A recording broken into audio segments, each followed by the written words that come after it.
Hey everyone, in this video we will talk about the benefits of a star schema in Power BI and what are some of the problems we could face when we move away from the star schema. So let's start here. I've got a model here with me and it's modeled as on the internet sales. So we sell on the internet and we track the date on which an order was placed. We track the products which were sold. We track the customer who bought the products, and then we also track the employees who sold the products in case there's an employee who's helping talk to the customer and then making that sale. And also we've got a dim geography, and dim geography, the way this is modeled is that a customer can belong to a country, and we wanted geography to have its own table, so that's how it got modeled here. And similarly, an employee can belong to a geography, so we modeled it here. Now we've moved away from the star schema because what we've got is we've got a dimension related to a dimensional table and not to the fact table. Now it creates its own problems because let's say I want to see the sales amount by country. Now if I select this field from here, the dim geography, and I select the sales amount from fact internet sales, it creates ambiguity for Power BI. Power BI doesn't know whether we need to move from geography to customer to internet sales, or whether it should follow the path from dim geography to dim employee to fact internet sales. So if you see this dotted line, what Power BI does is it automatically says, I will make this relationship as active and I'll make this relationship as inactive. So I'll click on the properties and I'll show you what I mean here.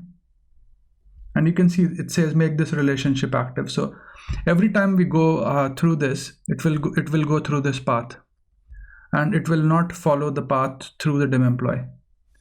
And if I look here, you can see that it's already unchecked this box automatically. So I could check this and uncheck the other one and make this relationship active. But we are essentially creating ambiguity in the model. And where it will start creating trouble is that, let's say you pass on this model to a customer who's slightly non-technical, and they try to build. By looking at the model, they might get the numbers wrong, or they might have some more confusion with the numbers and how they're getting reported.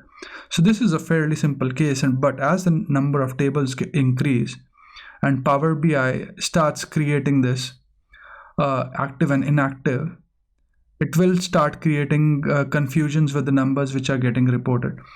So there are ways around this, and we will discuss those ways as we go along. So either you could join the geography table directly to the internet sales table, saying that the geography sales key, or you could call it something else.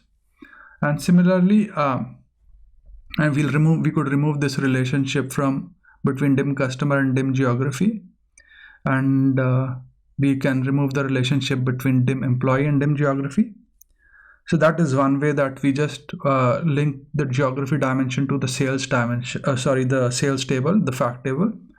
So that's one way. The other way could be to model the dim geography. So we could make the geography or the country name as part of the customer table as well as the employee table. So we essentially remove the relationship between the tables, but we model it as an attribute of the customer as well as the employee dimension.